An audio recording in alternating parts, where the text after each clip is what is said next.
જંબુસરના દેવકુઈ ગામે સિકોતર માતાના મંદિરની પ્રાણ પ્રતિષ્ઠા, ગામ ભક્તિમય માહોલમાં ગરકાવ।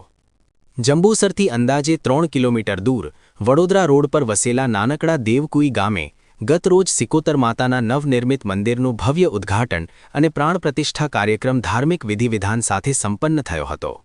ઠાકોર સમાજ દ્વારા આયોજિત આ પાવન પ્રસંગે દેવકુઈ ગામ સહિત આસપાસના ગામોના ભક્તોને આમંત્રણ આપવામાં આવ્યું હતું, જેમાં મોટી સંખ્યામાં ભાવિક ભક્તો ઉપસ્થિત રહ્યા હતા। પ્રાણ પ્રતિષ્ઠા દરમિયાન સિકોતર માતાના મંત્રોચ્ચાર અને હવન યજ્ઞથી સમગ્ર ગામ ભક્તિમય માહોલમાં ગરકાવ બની ગયું હતું। યુવાનો, વડીલો, માતાઓ, બહેનો તેમજ નાના બાળકો તમામ ભક્તિભાવથી માતાજીના જયકારોમાં લીન જોવા મળ્યા હતા। આ પ્રસંગે ઠાકોર સમાજ દ્વારા ભંડારાનું પણ આયોજન કરવામાં આવ્યું હતું, જેમાં ભક્તોએ પ્રસાદ ગ્રહણ કર્યો હતો।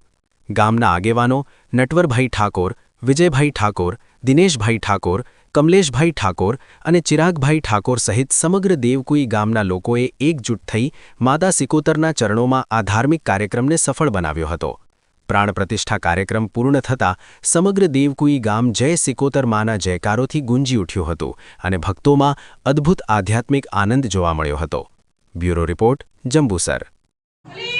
માતાજી વિહોદ માતા અને જોડે સિકોતર માતાની પ્રાણ પ્રતિષ્ઠા ઉત્સવ હતો અને પ્રાણ પ્રતિષ્ઠા કરી પણ અને આજે બધા ભક્તજનો આવ્યા, બધા ભક્તજનોએ લાભ લીધો અને સમસ્ત ગામજનો ઉત્સાહભેર દરેક જણા પોતપોતાની રીતે ફાળો આપી આજે માતાજીને બેસાડ્યા છે અને આજે માતાજી બેઠા તો દરેક ગામજનોનું કલ્યાણ કરે, બધાનું કલ્યાણ કરે।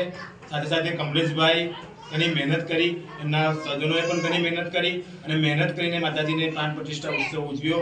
પ્રાણ પ્રતિષ્ઠામાં માતાજીને બેસાડ્યા તો માતાજીને પણ પ્રાર્થના છે કે દરેક ગામજનોનું કલ્યાણ કરે, બધાનું કલ્યાણ કરે, ભક્તજનોનું કલ્યાણ કરે, પરિવારજનોનું કલ્યાણ કરે અને સૌનું ઉદ્ધાર કરે। દરેક જણ જે કોઈ ભક્ત અહીં દર્શન કરવા આવે બધાનું કલ્યાણ કરે, એ માટે બધાને માતાજીને પ્રાર્થના કરીશું। બોલો સિકોતર માતની જય, વિહોદ માતા।